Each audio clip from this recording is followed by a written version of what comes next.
किसी ने काम नहीं करा, सिर्फ कांग्रेस ने काम करा है और कांग्रेस ही करेगी और इसके अलावा कोई पार्टी काम नहीं कर सकती। जो मोदी सरकार है मोदी सरकार किसी काम के नहीं है। और आम आदमी पार्टी हम पार्टी काम करा रही है, पानी भी दे रही है, सब कुछ दे रही है, बिजली भी। बताइए कुछ काम हुआ आपके इलाके? 11 साल होगा करते हुए इनको, मोदी जी को क्लियर 11 साल में बर्बाद कर दिया देश को। वोट देता है, हमारे एरिया से आले इकबाल हैं, वो काम करते हैं तो उन्हें वोट मिलता है, काम नहीं करेंगे तो नहीं मिलेगा वोट। नहीं इसलिए नहीं चुन रहा, बीजेपी ने जो राजनीति कर रखी है ना गंदी तासुबी, उसकी वजह से चुन रहा है। अगर बीजेपी राजनीति गंदी ना करे तो मुसलमान को बीजेपी से भी कोई दिक्कत नहीं है। कौन सी आम आदमी पार्टी, यहाँ कोई पार्टी नहीं, यहाँ तो मुसलमानों को सिर्फ डराया जाता है, धमकाया जाता है कि हाउ आ जाएगा, बीजेपी आ जाएगी, खा जाएगी, बीजेपी खा जाएगी। बीजेपी ने इतने साल में तो दिल्ली में किसी को खाया नहीं। कांग्रेस तो किसी की गिनती में नहीं है, किसी दौड़ में नहीं है। कांग्रेस हर जगह आम आदमी पार्टी को नुकसान ही पहुँचाना, उसमें जहाँ भी खड़ी होगी।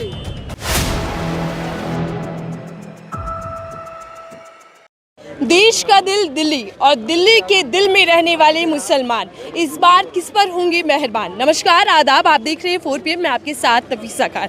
दिल्ली के अंदर विधानसभा चुनाव है और चुनावों को लेकर मुसलमान का रुख क्या है, उनके मुद्दे क्या है, यही जानने के लिए हम जामा मस्जिद आ पहुंचे। आज जुम्मे का दिन है और जुम्मे का दिन मुसलमानों के लिए बेहद अहम माना जाता है और ऐसे में जब नमाजी नमाज पढ़कर बाहर निकल कर आ रहे हैं तो हमने सोचा कि यहाँ से जाने की तंग गलियों से और छोटी गलियों में रहने वाले मुसलमान किससे आस लगाए बैठे हैं, किससे उम्मीद कर रहे हैं और इस बार के उनके मुद्दे क्या रहने वाले, क्योंकि बहुत उम्मीद के साथ हर पार्टी की ओर मुसलमान देखता है, लेकिन हाथ क्या लगता है आज यही जानते हैं और समझते हैं। देखिए बड़ी संख्या में आस-पास 10 से 12-20 किलोमीटर में दूरी पर रहने वाले मुसलमान भी जुम्मे के दिन जामा मस्जिद आकर नमाज पढ़ते हैं। तो हमने सोचा कि चलिए यहीं से टटोला जाए, क्योंकि 70 विधानसभा सीटें हैं और 70 में से 12 सीटें ऐसी हैं जिन पर मुसलमान समुदाय खास प्रभाव डालता है, चुनावी फैसला करता है, यानी कि निर्णायक भूमिका निभाता है। तो चलिए चर्चा की शुरुआत करते हुए समझते हैं कि मुसलमानों के मुद्दे क्या है। क्या नाम है सर आपका? वसीम खान। मशहूद खान जी। वसीम खान। वसीम खान जी। वसीम खान जी, कैसे देख रहे हैं दिल्ली विधानसभा चुनावों को? अच्छा है, अब जो भी होगा देखा जाएगा। थोड़ा सा हम इधर आ जाते हैं, क्योंकि देखिए अभी नमाजी बाहर निकल कर आ रहे हैं और बड़ी संख्या में है, तो इसीलिए हम थोड़ा सा साइड होकर बात करते हैं ताकि दिक्कत किसी को ना हो। सर, जुम्मे का दिन है और बेहद खास दिन होता है ये, तो क्या दुआ मांगी, क्या उम्मीदें हैं, क्योंकि दिल्ली के अंदर चुनाव भी है? देखिए अभी तो कुछ कह नहीं सकते, बीजेपी का और आम आदमी पार्टी का ही टक्कर है। मैडम वहाँ नहीं ऐसे तो नहीं होगा, आप साइड में। प्रशासन तैनात भी है। थोड़ा सा हम इधर आ जाते हैं। हाँ, आ जाइए आप सर। इसके पास थोड़ा सा ऐसे हो जाइए। हाँ। इसके पास 40 सीट टाइम वो जीतेगा, वो मुख्यमंत्री बने। सेंटर में सरकार बीजेपी की है, वो मुख्यमंत्री नहीं बनेगा। तो सेंटर में पैसा पास जब तो होगा।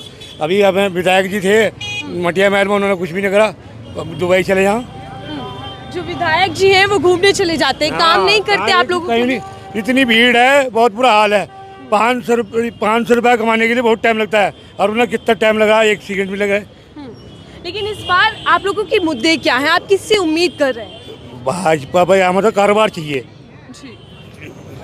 जब तरक्की होगी जब तो पैसा आएगा। हाँ। जब इनकी तनख्वाह नहीं बढ़ाता, देखो जवान खड़े, इनकी तनख्वाह नहीं बढ़ाता है। तो आप लोग भाजपा की और उम्मीद से देख रहे हैं? यूपी में बीजेपी आई, योगी जी की उम्मीद से देख रहे हैं बीजेपी को, या आप कह रहे हैं कि बीजेपी की ही सरकार आई? पहले सत्ता में कांग्रेस रही 15 साल, अब उन्होंने केजरीवाल ने वो नारियार वजह से जीत गया थे, लहर में जीत गया थे। तो इस बार केजरीवाल का यहाँ माहौल नहीं है, बीजेपी आएगी। इनकी तनख्वाह नहीं बढ़ा रहे वो, 1 लाख रुपए तनख्वाह कि केंद्र में जिसकी सरकार रहती है उसके चांसेस राज्य में आने के ज्यादा रहते हैं। आप बताइए सर, क्या इस बार उम्मीद है? ठीक है, थोड़ा सा साइड हो जाइए। इधर कुछ लोग खड़े, कैमरा देखते ही भाग जाते हैं। चाचा जी आप बताइए, क्या नाम है आपका? मेरा हनीफ। हनीफ जी, यही के रहने वाले हैं या कहीं दूर से आए हैं? अभी बिल्कुल नहीं किया, इसी चांदनी चौक और पुरानी दिल्ली की। सन 47 की है। सन 47 आज़ादी की लड़ाई जब लड़ी गई और जब आज़ादी मिली, क्या कुछ बदला आज़ादी से लेकर अब तक? बदलेगा क्या, ये तो पागलबंदी हो रही है गवर्नमेंट की। कोई फायदा नहीं है इनसे। हम तो आम पार्टी को देते हैं और देते चले आएंगे। अच्छा, आप केंद्र सरकार से नाराज हैं, जो मोदी सरकार है। मोदी सरकार किसी काम के नहीं है। और आम आदमी पार्टी? आम पार्टी काम करा रही है, पानी भी दे रही है, सब कुछ दे रही है, बिजली भी।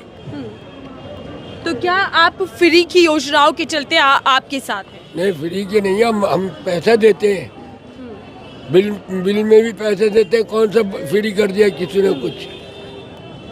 राशन भी पैसों का खा रहा है, तो कहाँ से कोई दे रही है हमें? अच्छा, मुसलमानों को लेकर वादे और दावे किए जाते हैं, हर सरकार आती है। कुछ नहीं है, बेकार है। क्या मुसलमानों का विकास हो पाया? मुसलमानों को देख रहा है कि कितना है ये मुसलमान। आप बताइए सर थोड़ा सा। बाहरी कहाँ से आए? बिहार से। बिहार से आए। और आप? मैं उड़ीसा से आया हूँ, राउरकेला। उड़ीसा, बिहार और अभी कश्मीर।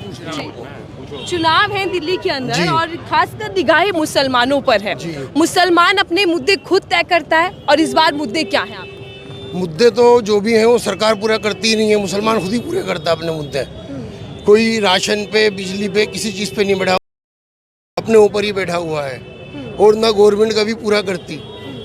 मुसलमान तो ये देखता है, काम के ऊपर वोट देता है। हमारे एरिया से आले इकबाल हैं, वो काम करते हैं तो उन्हें वोट मिलता है, काम नहीं करेंगे तो नहीं मिलेगा वोट। काम है तो वोट, वरना नहीं है वोट। तो इस बार अब इस बार तो आम आदमी पार्टी से हमारे जो आले इकबाल साहब हैं उनके हैं। अब जैसे सानी साहब हैं, सानी साहब ने कुछ भी काम नहीं करा पिछले 4 साल में, 5 अब 1 साल में काम कर रहा है, तो अभी उनकी सीट डामाडोल है और सीट खतरे में है। लेकिन सर, क्या मुसलमान आम आदमी पार्टी को सिर्फ इसलिए चुन रहा है क्योंकि वो बीजेपी के खिलाफ जाना चाहता है और उसके पास कोई और विकल्प नहीं है? नहीं, इसलिए नहीं चुन रहा। बीजेपी ने जो राजनीति कर रखी है ना, गंदी तासुबी, उसकी वजह से चुन रहा है। अगर बीजेपी राजनीति गंदी ना करे तो मुसलमान को बीजेपी से भी कोई दिक्कत नहीं है। कैसी गंदी राजनीति? सबके साथ सबके विकास की बात। दिमाग में तासुब भरा हुआ है, मुसलमान गलत है। आप खुद मीडिया पे आप बताओ, आप दिन भर चीखती हो कि मुसलमान ने ये कर दिया, मुसलमान ने वो कर दिया। आपने कभी कहा किसी पंडित ने ये कर दिया? क्यों नहीं कहती आप? ये आपने भरी है राजनीति, जो मीडिया वालों ने, मीडिया ने भरी है। जो मीडिया से मोदी जी कहते हैं, गवर्नमेंट कहती है, वो आप बोलते हैं। क्यों बोलते हैं? आप सच क्यों नहीं बोलते हैं? क्या है सच? क्या है स्थिति? क्या है मुसलमान स्थिति? आप बताओ, कहाँ पर खराब है मुसलमानों की स्थिति? कहाँ खराब है? हर जगह तो मुसलमान साथ देता है। लॉकडाउन में, कोरोना में, हर चीज़ में मुसलमान ने आगे बढ़कर आपका साथ दिया। लेकिन आप हर जगह उल्टा दिखाते हो। आप बताओ, आपके यहाँ जो कोरोना में लाशें निकली, वो आपके खुद के घर वालों ने उनका अंतिम संस्कार नहीं करा। की बात कर ली आपने, डराने की और छवि खराब करने की बात कर ली। दिल्ली का जब पिछला विधानसभा चुनाव हुआ था, तब दिल्ली के अंदर दंगे भड़के थे और कहा यह गया कि मुसलमानों में नाराजगी है कि आम आदमी पार्टी उनके साथ नहीं खड़ी रही। तो क्या ये नाराजगी का गुस्सा इस बार फूटेगा? नहीं, ऐसा कुछ नहीं है, क्योंकि आम आदमी पार्टी हो या बीजेपी पार्टी हो या कांग्रेस हो, मुसलमानों के साथ तो साथ होती ही नहीं। मुसलमान तो कमाता है, अगर कहीं फंस जाता है तो पैसे दे के निकलता है। अगर पुलिस उठा के ले जाती है मुसलमान को तो उसको कोई छुड़ाता नहीं है, वो खुद अपनी मेहनत से निकलता है, अपने दिमाग से निकलता है। मुसलमानों का वोट तो सब पाना चाहते हैं। हम माना जाता है, जरूरत पड़ने में मुसलमान के पैर भी पकड़ते हैं। सर, हर बार उम्मीदें दिखाई जाती हैं, हर बार वादे किए जाते हैं, लेकिन मुसलमानों से क्या कोई वादा किसी पार्टी ने निभाया? मैडम, बात सिर्फ मुसलमानों की नहीं करिए, हम बात करिए आप दिल्ली में रहने वाले हर बाशिंदे की। हर बाशिंदा अपने लिए अच्छा फ्यूचर चाहता है, अपने बच्चों के लिए अच्छा फ्यूचर चाहता है। और जो एक ये गलत फहमी है कि हिंदुस्तान का मुसलमान बीजेपी को अच्छा नहीं समझता, तो ये हमारी तरफ से एक बहुत बड़ा भ्रम है। देश के लिए काम करने वाली हर पार्टी को हिंदुस्तान का मुसलमान, हिंदुस्तान में रहने वाला हर शख्स पसंद करता है। वो चाहता है अपने देश की तरक्की हो, अपने देश का नाम रोशन हो। इसमें अगर बीजेपी काम करती है, हम बीजेपी के साथ खड़े हैं, कांग्रेस काम करती है, कांग्रेस के साथ खड़े हैं। हमारा ऐसा किसी भी एक पार्टी के साथ किसी तरह की रंजिश या किसी तरह का गुस्सा नहीं है। आप देश के लिए अच्छा काम किया, मुसलमान आपके साथ है। जी, आपने कहा जो काम करेगा, जो सबकी बात करेगा, आप उनके साथ हैं। लेकिन फिर कौन है जो देश के अंदर नफरत की राजनीति कर रहा है और कौन है जो बांटना चाहता है हिंदू मुसलमान को? देखिए, नफरत की राजनीति जब होती है कि जब हमारे देश के अंदर इलेक्शन आते हैं। हिंदू मुसलमान कभी भी आपस में नफरत से रहना नहीं चाहते। हिंदू मुसलमान दोनों एक ही सिक्के के दोनों पहलू हैं, एक दूसरे के बगैर एक दूसरा बेकार है। सिर्फ जो राजनीति के अंदर वो भी कुछ लोग हैं जो सिर्फ हिंदू मुसलमान का कार्ड खेल के अपने आप को राजनीति में लाते हैं और कुर्सी पे आन के बैठते हैं। आज का जो हिंदुस्तानी है वो इतना समझदार हो गया और मैं समझता हूँ कि आने वाले इलेक्शन में आपको नज़र आएगा कि हम अच्छे कैंडिडेट को चुनेंगे, वो किसी भी पार्टी का हो। और जहाँ तक हम कहते हैं कि पार्टी काम नहीं करती, कैंडिडेट काम नहीं करता, ये हमारी अपनी विफलता है कि हम अपने कैंडिडेट से काम नहीं करा पाते। जिस तरह जब वो अपने इलेक्शन में अपना पर्चा भरता है तो अपनी पूरी बायोडाटा देता है उसमें, तो हम भी उससे उसी तरह बोलें कि जो आप हमको इलेक्शन के अंदर प्रॉमिस कर रहे हो ये आप कितने टाइम के अंदर पूरे करोगे, और अगर नहीं पूरा हुआ तो आप रिजाइन दे देना। देखो काम कैसे नहीं होता, आपको काम लेना नहीं आता। हम कहते वो पॉलिटिक्स वो नहीं, कुछ भी नहीं है। आप सिर्फ उनसे प्रॉमिस लीजिए लिखित में कि अगर आप कहते हैं मैं जमुना साफ कराऊंगा, आप कहते हैं कि मैं पोल्यूशन को कंट्रोल करूंगा, आप कहते हैं मैं कुछ करूंगा, तो उसमें आप उनसे प्रॉमिस लीजिए लिखित में कि आप 6 महीने 2 महीने 1 साल में अगर ये काम नहीं करते तो आप रिजाइन देंगे। मैं देखता हूँ देश का काम कैसे नहीं होगा, देश तरक्की करेगी। मगर हम लोग भी कहीं ना कहीं उस टाइम तो बोलते हैं कैमरे पे आने के कुछ भी आने के, बाद में हम भी भूल जाते हैं। कमी हमारे अंदर भी है। जनता हर मुद्दा भूल जाती है, हर मुद्दा भूल जाती है। बस अभी अभी का मुद्दा है कि मैं आपके सामने बोल रहा हूँ टीवी पे, बात खत्म, मैं घर गया, मैंने बच्चों में बैठा, खत्म नहीं है। हमें जागना पड़ेगा पब्लिक को, और नेताओं को भी जगाना पड़ेगा। नेता तो सोता रहता है। कैसे जगाएंगे आप लोग? वादे और दावे तो देखिए इस चुनाव में भी खूब हो रहे हैं। इसके अंदर इलेक्शन कमिश्नर और आपके जो सुप्रीम कोर्ट है वो इनसे लिखित में ले कि आप जो भी वादा करेंगे वो उसकी डेडलाइन दीजिए लिख के कि आपने डेडलाइन में पूरा कर दिया, ठीक है, वरना आप रिजाइन देंगे। देखता हूँ कैसे काम नहीं करेगा नेता, 100% काम करेगा नेता। और ये आप दिमाग से निकाल दीजिए कि हिंदुस्तान का मुसलमान बीजेपी के अगेंस्ट है। हम बीजेपी के अगेंस्ट नहीं है। कौन सेट कर रहा है? देखिए ऐसा होता है, जिन लोगों को ये बातें फैला के फायदा पहुंचता है वही लोग ऐसा करते हैं, मगर हमारे बीच में ऐसे समझदार लोग हैं जो इसको इतना नहीं फैलने देते। और देश तरक्की करेगा इंशाल्लाह। देखिए हम तो अपने प्रधानमंत्री की भी इज्जत करते हैं, अपने गृह मंत्री की भी इज्जत करते हैं। अब लोग बात कह रहे हैं कि दिल्ली के अंदर योगी जी आने के प्रचार कर रहे हैं, वो अपनी पार्टी का प्रचार करेंगे, वो तो करेंगे, उसमें कौन सी परेशानी है। योगी जी ने आने के बटेंगे कटेंगे नारे से किसी तरीके को आपको लगता है? पहले बटा है, न कटा है, न अब कटेगा, न अब बटेगा। ये हिंदुस्तान है जहाँ आप खड़े हैं, यहाँ नहीं बढ़ता कुछ भी। हम सब एक ही डीएनए से, आप हमारे 10 पीढ़ी पीछे जाएंगे ना, हम सबका डीएनए एक ही होगा। और मैं तो आपके माध्यम से लोगों से कहता हूँ कि अपना दिमाग का इस्तेमाल कीजिए, नेताओं के चक्कर में पड़ के अपने रिश्ते खराब न कीजिए, अपना फ्यूचर देखिए। जी आपने बहुत अच्छी बात करी कि डेडलाइन होनी चाहिए, जो वादे किए वो तब तक पूरे हो जाने चाहिए, नहीं तो नैतिकता के आधार पर इस्तीफा दे देना चाहिए। लेकिन आम आदमी पार्टी की अगर मैं बात करूँ, 10 साल से दिल्ली के अंदर सत्ता में 3 बड़े वादे जो वो निभाने में नाकामयाब रही, और ऐसे में 15 गारंटियाँ और उन्होंने दे दी है। क्या विश्वास है आप लोगों को कि वो पूरा कर पाएंगे? देखिए हिंदुस्तान का इंसान हर इलेक्शन में भरोसा करता है नेताओं पे कि वो जो कह रहे हैं कि शायद वो अब पूरा करेंगे। हर आदमी यहाँ उम्मीद से खड़ा है कि हमारा फ्यूचर अच्छा होगा। तो उसमें कहीं ना कहीं जितने नेता हैं ना, जितनी भी पार्टियाँ, वो छलती हैं। अब मोदी जी ने एक ऐलान किया था, सबका साथ सबका विश्वास। मैं कहता हूँ देश को बहुत अच्छे प्रधानमंत्री मिले, मगर जो उनके साथ लोग मौजूद हैं वो ऐसा कभी कभी माहौल पैदा कर देते हैं कि मुसलमान फिर सोचने में मजबूर विश्वास करे या ना करे। और ये जो चुनावी भाषण होते हैं, क्या वो भी मन में डर पैदा करते हैं? सिर्फ चुनाव ही भाषण है। हम बिल्कुल सिर्फ चुनावी भाषण तक ही समझें और उसके आगे अपने दिमाग में न लेके जाएं। कान से सुने, कान पे रोक दें कि चुनाव हो रहे हैं। चुनाव का कोई मतलब नहीं होता बोलने का। तो ऐसे में विश्वास आप किस पर कर रहे हैं, किसको जिताने वाले हैं? जहाँ आप खड़े हैं यहाँ पर वोटिंग होती है यहाँ के विधायकों के ऊपर, और विधायक पर ही वोटिंग होगी। यहाँ के विधायक शोएब इकबाल। तो मैं आपको फिर बता रहा हूँ, प्रॉमिस कर रहा हूँ कि यहाँ पर पार्टी को इतनी अहमियत नहीं देते जितना आप अपने विधायक को देते हैं, क्योंकि विधायक काम कराता है। आप प्रत्याशी को देखते हैं और उन्हीं के नाम और उनके चेहरे पर आप वोट करते हैं। बिल्कुल। आपके मुद्दे क्या है सर इस बार चुनावों में? कुछ अलग है या सिर्फ नेताओं के पीछे भाग रहे हैं? एक बार और बोलने यहाँ के मुद्दे साफ सफाई के हैं, और यहाँ के हालात देख लो आप। 25 से 30 साल हो गए यहाँ के विधायक को, डिप्टी मेयर भी रह चुके हैं। 2 साल 1 साल का कार्यकाल होता है, 2 साल डिप्टी मेयर रहे हैं। ये देखो आप, सड़कों पर ना तो रोड पे नालियाँ हैं, ना सीवर की निकासी है, बिजली के तार देखो, सारी चीज़ के देखो, पब्लिक के चलने की फुटपाथ नहीं है। यहाँ पे इतने अप्रोचमेंट है, आप देखो कब्जा कितना है, चारों तरफ कब्जा है। अब ये कहते हैं ना 25 साल से 30 साल से विधायक है, क्या करा दिया काम?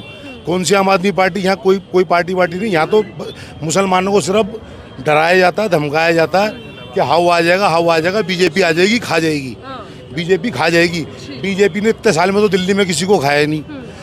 2 बार से इनके 7 पहले MP आए थे, कितने 5 आए थे, 6-7 पहले थे, 7 अब हैं। ठीक है जी। 7 MP किसको खा गया? किसी को आज तक नहीं खाया, क्योंकि हमें तो विकास से मतलब है और विकास हो नहीं रहा। आपको पता है, और राज्य दोनों सरकार एक दूसरे पर वार कर रही है, लेकिन आप दोनों ही सरकार में से किस पर उम्मीद कर रहे हैं? अपनी तीसरा विकल्प कांग्रेस को देख रहे हैं? कांग्रेस तो किसी की गिनती में नहीं है, किसी दौड़ में नहीं है। कांग्रेस हर जगह आम आदमी पार्टी को नुकसान ही पहुँचाना, उसने जहाँ भी खड़ी होगी उसने कुछ नहीं करना, उनने तो हराना। और सरकार बीजेपी, आपने एग्जिट पोल में भी देखो, बीजेपी बनाई रही है। बीजेपी सरकार बनाएगी, LG साहब उनके काम होंगे। बीजेपी आएगी तो विकास होगा दिल्ली में? क्यों नहीं होगा विकास? आप यूपी में देखो, यहाँ पर ये रोड है, आप गली में चले जाओ, सीमेंट के रोड डले में पोल्यूशन वाले रोड होते हैं सीमेंट के। आप यूपी के अंदर चले जाओ, चिड़िया वाले वो टाइल वाले रोड डल रहा है। यहाँ पे बहुत सारे लोग यूपी के होंगे खड़े हुए, वो बताएंगे। वहाँ तो पोल्यूशन वाले नहीं है, यहाँ साफ सफाई तक तो होती नहीं है, गलियों से बाहर कूड़ा गंदा पड़ा रहता है। क्या होगा? और यहाँ पर आप भी कुछ कहना चाह रहे हैं, इसे बताइए। कुछ काम हुआ आपके इलाके? 11 साल होगा करते हुए इनको, मोदी जी को क्लियर। 11 साल में बर्बाद कर दिया देश को बीजेपी ने। हाँ, बीजेपी ने क्लियर। इधर आइए। 11 साल बीजेपी को हो गए और 11 साल ही आम आदमी पार्टी को हो गए दिल्ली में। हमारे केजरीवाल जी ने काम तो करा है, कम से कम काम तो करा है दिल्ली में। बताओ, किसी ने काम नहीं करा, सिर्फ कांग्रेस ने काम करा है और कांग्रेस ही करेगी और इसके अलावा कोई पार्टी काम नहीं कर सकती। खाली पीली के सोच लेंगे बीजेपी करेगी, आम आदमी बढ़ेगी। शीला दीक्षित के टाइम में जितना विकास दिल्ली में हुआ किसी को नहीं हो। आप किसी से भी मालूम कर लीजिए, कोई भी मालूम कर लीजिए, आप कोई भी शख्स बता देगा, उसके अलावा कोई विकास। जुमलेबाज पार्टी है बीजेपी, और ये बीजेपी भी और बीजेपी भी और आम आदमी पार्टी एक पहलू के दो सिक्के हैं। सिक्के नहीं है, दो ही सिक्के हैं। सिक्के नहीं है भाई, सिक्के नहीं है। ऐसा है, देखिए नेताओं की जो जुबानी जंग है वो जनता के बीच में भी चर्चा बन चुकी है। ऐसा है, अगर काम नहीं किया, देखिए अभी बात हुई कि यहाँ के स्थानीय विधायक ने काम नहीं किया। अगर काम नहीं किया होता तो पिछले 30 साल से शोएब इकबाल साहब यहाँ पर MLA क्यों बनते? एक बात, शोएब इकबाल ने काम किया, वो मडिया मेल की बात, वो मडिया मेल का इलाका, चांदनी चौक की बात है, चांदनी चौक की बात है। देखिए सर, जहाँ तक आम आदमी पार्टी का सवाल है, देखिए अगर आम आदमी पार्टी ने काम नहीं किया होता, 15 साल से सत्ता में यहाँ पर है। एक बात कर लो ना, आपको पता नहीं है, आपको बात कर लो। 11 साल अभी हुए हैं उनको, आराम से। थर्ड टर्म हो गया, थर्ड टर्म। देखिए फर्स्ट टर्म उनका था 14 महीने का, सेकंड और थर्ड टर्म पूरा किया उन्होंने। और देखिए आप बात करना, देखिए केजरीवाल जी ने काम किया। देखिए सुविधा दी, बिजली के बिल माफ करे, बिजली माफ करी, पानी माफ किया, और बसों के अंदर महिलाओं को सुविधा दी।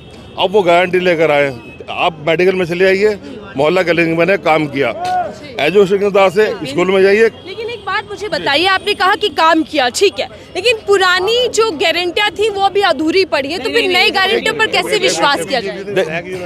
देखिए ऐसा है, देखिए ऐसा क्या होता है कि देखिए सारे काम नहीं हो पाते, कुछ रह भी जाते हैं। एक बात विश्वास है आप लोगों को पूरा? बिल्कुल विश्वास है। देखिए उसने करके दिखाया।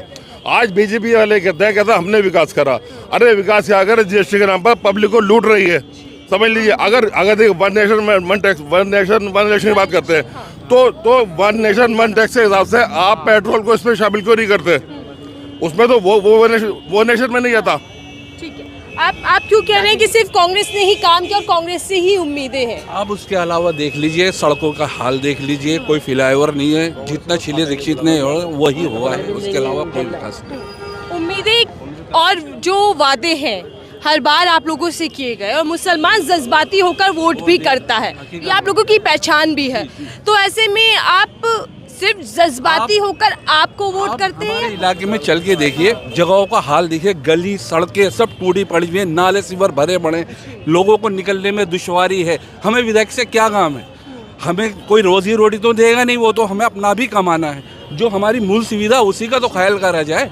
हमारे बच्चे स्कूल जाते हैं, लेट हो जाते हैं, गली कूची में बच्चे गिर जाते हैं, कोई परवाह नहीं। ट्रैफिक देख लीजिए आप कितना जाम है, इसकी कोई समस्या नहीं। मैं 1 मिनट आ रही हूँ सर, देखिए क्या, मैं 1 मिनट आ रही हूँ। ठीक है, क्या राजनीतिक पार्टियाँ, क्या 1 मिनट सर रुकिए, मुझे नेताओं से नहीं, मुझे लोगों से बात करनी है। क्या जो राजनीतिक पार्टियाँ हैं वो मुसलमानों के भीतर दहशत और डर बनाकर वोट पाने की कोशिश कर रही है, चाहे वो बीजेपी हो, कांग्रेस हो या आम आदमी? किसी से नहीं डरता मुसलमान, किसी के बाप से नहीं डरता। किसी से नहीं डरता, देखिए जो अल्लाह के अलावा देखिए जहाँ तक जज्बात की बात है, मुसलमान हिंदुस्तान के आइन पर विश्वास रखता है, यकीन रखता है। वो जज्बात में आता है, आइन का काम करता है, अपने वोट का मदद का उपयोग करता है। वो किसी के बाप से डरने वाला नहीं है, चाहे न मोदी हो, अमित शाह हो या आपका जो है योगी हो, किसी डरता नहीं है। वोट देता है, वो उसको आइन ने, संविधान ने हक दिया है, तो जज्बात के ऊपर यूँ वोट देता है मुसलमान। और जहाँ तक देखिए, जहाँ तक सड़कों पे गड्ढों की बात है, भाई ने से कहा गड्ढे हैं, उसकी भी एक बुनियादी मैं बता दूं। देखिए सेंटर का तमाम इंटरफेयर हर जगह है। सेंटर चाहे तो विकास करे, चाहे ना करे। एक बात देखिए, मैं आपकी बात समझ गई। मेरे माइंड में ये सवाल आया क्योंकि मैं बहुत लोगों से मिल रही हूँ। आम आदमी पार्टी के हर नेता ये कह रहे हैं कि हमें केंद्र काम नहीं करने देती, यानी बीजेपी। अगर आप चौथी बार जीत गए, सत्ता में आए, तब भी केंद्र में बीजेपी रहेगी, तो फिर कैसे काम होगा? देखिए ऐसा है, बात आपकी सही है। केंद्र में कॉलिशन गवर्नमेंट है, जब चाहे गिर सकती है, कोई सी बात नहीं है। एक बात। दूसरी बात ये, यहाँ पर पब्लिक ने जिसने काम किया है, काम करना चाहती है, पब्लिक कम था उसको कुछ तो सपोर्ट दे सकती है। मॉरल सपोर्ट दे दे या वोट दे के सपोर्ट दे दे। और जहाँ तक इसकी बात है कि स्टैंडिंग कमेटी का चुनाव आज तक नहीं कर रहा है। सब जानते हैं कॉर्पोरेशन में आम आदमी पार्टी अक्सरियत में है, वो स्टैंडिंग कमेटी का चुनाव रोका जा रही है। बजट है नहीं, गड्ढे हैं, भाई की बात सही है। उस तरफ देख रहे हैं जिसने थोड़ा काम किया, जिसने थोड़ा आपकी पीड़ा को कम किया। देखिए ये इलाका डिवाइड है, वो लगता है मडिया महल, ये लगता है चांदनी चौक। मडिया महल के शोएब इकबाल ने काम किया है, उसके मैंने, लेकिन यहाँ जो है चांदनी चौक के अंदर पल्ला सानी ने बिल्कुल काम नहीं किया। आप गली के गड्ढे देख लीजिए, चल के सिविल लाइन देख लीजिए, सब चीज देख लीजिए। जामा मस्जिद के उस पार मटिया महल विधानसभा लग जाती है और इस पार चांदनी चौक विधानसभा। आप भी सर इधर की? जी, मैं मटिया महल विधानसभा से हूँ। मटिया महल और चांदनी चौक गलियां तो सेम है, छोटी गलियां, तंग गलियां, और इन गलियों में रहने वाले लोग इस बार किसकी तरफ झांक रहे हैं, किससे आस लगाए बैठे हैं? देखिए, पहले यहाँ के एमएलए शोएब इकबाल साहब थे, जिन्होंने मटिया महल में बहुत काम किया, और इतना काम किया कि 1993 से ना तो यहाँ पे बीजेपी आई और ना ही कांग्रेस आई। और इस बार जो है आले मोहम्मद इकबाल साहब को यहाँ से आम आदमी पार्टी ने टिकट दिया है, यहाँ से प्रत्याशी हैं, और वो भी अपने काम के नाम से ये जाने जाते हैं। इसलिए यहाँ का रुझान टोटल सारा आले इकबाल की तरफ है, आम आदमी पार्टी की तरफ है। तो इस बार वो जो मतदाता है मुसलमान, वो बंटने वाला नहीं है। नहीं, कोई बंटने वाला तरफा वोट करेगा। एक तरफा वोट आले मोहम्मद इकबाल, केजरीवाल। मुद्दे कुछ हैं आप लोगों के अपने? मुद्दे क्या है, जो छोटे वोट होते रहते हैं वो तो पूरे होते रहते हैं। और जो देखिए काम का क्या है, भाई साहब कह रहे थे गड्ढे, अब सीवर लाइन है, भरती रहेगी, ठीक होती रहेगी। गड्ढे हैं, भरते रहेंगे, खुदते रहेंगे। जमीनी मुद्दे वो नहीं, बल्कि नेताओं की तरफ बड़े मुद्दे आप लोग। देखिए नेताओं के मुद्दे क्या है, वो आपस की लड़ाई है। हमें अपने विकास से मतलब है, हमें अपने काम से मतलब है। और केजरीवाल काम करता है, आले मोहम्मद इकबाल साहब अपने इलाके में काम करते हैं। देखिए, आई लव जामा मस्जिद पीछे लिखा आपको दिखाई दे रहा होगा, और ये देश की बड़ी मस्जिद जामा मस्जिद है। और यहीं से ये अनुमान लगाया जा सकता है कि मुसलमान किस ओर जाने वाले हैं, इस बार किस पार्टी का समर्थन करने वाले, किस नेता से उम्मीद लगा रहे हैं। और ये मुसलमान समुदाय, यानी कि मुस्लिम बहुल जो सीटें हैं, 12 सीटें, वहाँ मुसलमान निर्णायक भूमिका निभाता आया है और चुनावों में भी निभाता दिखाई देगा। देखते हैं कि इस बार मुसलमान किस पर मेहरबान होते हैं और किस पर विश्वास कर दिल्ली की कमान सौंपते हैं।